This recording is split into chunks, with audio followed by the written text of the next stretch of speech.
So నిన్న Sree Vishnu act చేసిన swag సినిమా రిలీజ్ అయింది. సో చాలా దగ్గర స్వాగ్ సినిమాకి అయితే పాజిటివ్ రివ్యూస్ వచ్చాయి. బట్ మన barbell pitch meeting channel Sushanth గారు మాత్రం సినిమాకి కొంచెం నెగిటివ్ రివ్యూ ఇచ్చినట్టుగా అనిపించింది. Actually barbell pitch meeting channel ని నేను ఫాలో అవుతాను అండ్ అతను ఇచ్చే రివ్యూస్ కూడా చాలా బాగుంటాయి. కాకపోతే నిన్న స్వాగ్ విషయంలో అతని ఒపీనియన్ తప్పని నాకు అనిపిస్తుంది. సో అసలు బార్బెల్ స్వాగ్ మూవీ విషయంలో నిన్న ఏమన్నాడో ఒకసారి చూద్దాం. సో స్వాగ్ సినిమా లాగ్ ఉంది, చాలా స్లోగా ఉంది, ఎందుకంటే సినిమాలో సోది ఎక్కువ ఉందని చెప్పి బార్బెల్ పిచ్ మీటింగ్ సుశాంత్ తన ఒపీనియన్ చెప్పారు. బట్ నాకైతే అర్థం అవ్వలేదు అసలు సినిమాలో లాగ్ ఉండడం ఏంటి. సినిమా స్టోరీ పెద్దది. సో ఒక పెద్ద స్టోరీని చెప్పినప్పుడు ఆ స్టోరీ 3 hours టైం తీసుకుంటుంది. అది కూడా బార్బెల్ కి లాగ్ లా అనిపిస్తుంది. అది లాగ్ కాదండి, స్టోరీ చాలా పెద్దదవడం వల్ల ప్రతిదీ కూడా మనకి డీటెయిల్ గా చూపించారు అంతే. అలాగే సినిమా గురించి ఇంకేమన్నారంటే సినిమాలో క్యారెక్టర్స్ ఎక్కువైపోయాయి, ప్రతి క్యారెక్టర్స్ కూడా బ్యాక్ స్టోరీస్ ఉన్నాయి, టూ మచ్ ఆఫ్ కన్ఫ్యూజన్ ఉంది అనే టైప్ లో మాట్లాడారు. ఇప్పుడు సినిమా స్టోరీ పెద్దది. ఇంకోటి ఏంటంటే స్టోరీ పరంగా క్యారెక్టర్స్ అయితే ఎక్కువే ఉన్నాయి, అంతేగాని అనవసరమైన క్యారెక్టర్స్ ని తెచ్చి సినిమాలో ఇరికించలేదు కదా. ఇంకా బ్యాక్ స్టోరీస్ అంటారా, సినిమాలో ప్రతి క్యారెక్టర్ కుండే బ్యాక్ స్టోరీ చెప్తేనే మీకు కన్ఫ్యూజన్ గా ఉందన్నారు. ఇంకా అలాంటిది ఆ క్యారెక్టర్ తాలూకి బ్యాక్ స్టోరీ చెప్పకపోతే ఇంకెంత కన్ఫ్యూజ్ అవుతారు. సో డీటెయిల్ గా ఉండాలి కాబట్టి ఏదైనా సరే క్లారిటీ ఉండాలంటే ఆ క్యారెక్టర్ కి సంబంధించిన బ్యాక్ స్టోరీ డీటెయిల్ గా చెప్పాలి. డైరెక్టర్ హర్షిత్ గోలి గారు అదే చేశారు, ఇందులో తప్పే ఉంది. అలాగే స్వాగ్ సినిమా గురించి బార్బెల్ పిచ్ మీటింగ్స్ ఏమన్నారంటే ఈ సినిమానంట 10 ఏళ్ల క్రితం తీయాల్సిందంట ఒకటి, ఇంకొకటి ఈ సినిమా అప్పుడే రావాల్సింది కాదంట. ఒకవైపు ఏమో సినిమా 10 ఏళ్ల క్రితం రావాల్సింది అంటారు, ఇంకొక వైపు ఏమో ఈ సినిమా అప్పుడే రావాల్సింది కాదంట. ఏంటో అంతా కాంట్రాస్ట్ గా చెప్తున్నారు. అసలు రాజుల సినిమా అనేది 10 ఏళ్ల క్రితం రావడం 20 ఏళ్ల క్రితం రావడం ఏంటండి.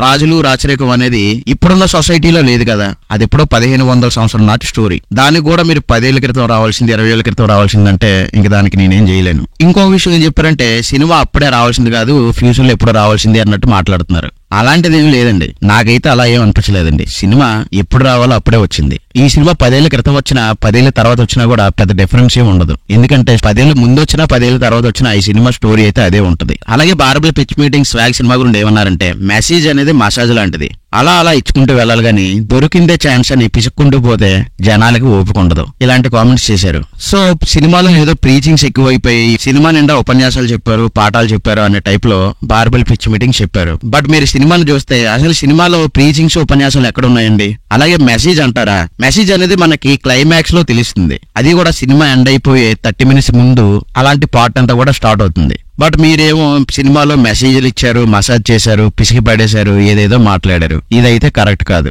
మీరు సినిమా గురించి ఎలాంటి ఒపీనియన్ చెప్పడం కరెక్ట్ కాదు, ఇది నా ఒపీనియన్. అలాగే సినిమాలో హీరోయిన్ గా చేసిన రీతు వర్మ గురించి బార్బెల్ మీటింగ్ ఏం చెప్పారంటే సినిమాలో రీతు వర్మ గారు ఉన్నారు కాబట్టి సినిమా నుంచి నేనేదో ఎక్స్పెక్ట్ చేశాను, బట్ సినిమాలో అయితే అలాంటిది ఏం జరగలేదు అని చెప్తూనే సినిమాలో రీతు వర్మ గారు బాగానే చేశారు అని కూడా చెప్పారు.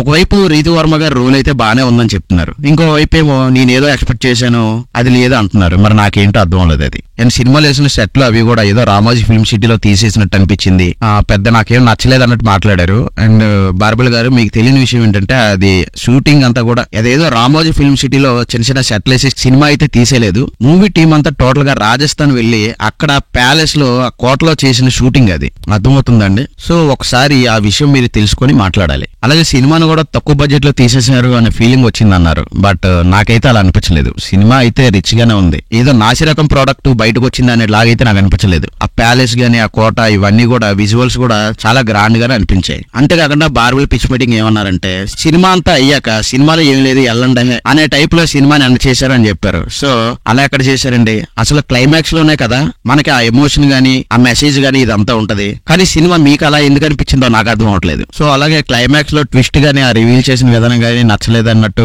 బార్బెల్ పిచ్ మీటింగ్ చెప్పారు. బట్ మీకైతే నచ్చి ఉండకపోవచ్చండి, చాలా మందికి అయితే ఆ క్లైమాక్స్ ట్విస్ట్ గానీ ఆ రివీల్ చేసిన విధానం గానీ ఆ మెసేజ్ గానీ ఇవే చాలా మంది ఆడియన్స్ కి అయితే నచ్చాయి. సో ఇది నా ఒపీనియన్ అండి, అంతేగాని పర్సనల్ గా బార్బెల్ గారి మీద అయితే నాకు ఎటువంటి హేట్ రేట్ అయితే లేదు, నాకు చాలా ఇష్టం. నేను కూడా అతని సబ్స్క్రైబర్ ని, అతన్ని ఫాలో అవుతుంటాను. సో ఈ వీడియో నచ్చితే లైక్ చేసి మన ఛానల్ సబ్స్క్రైబ్ చేయండి.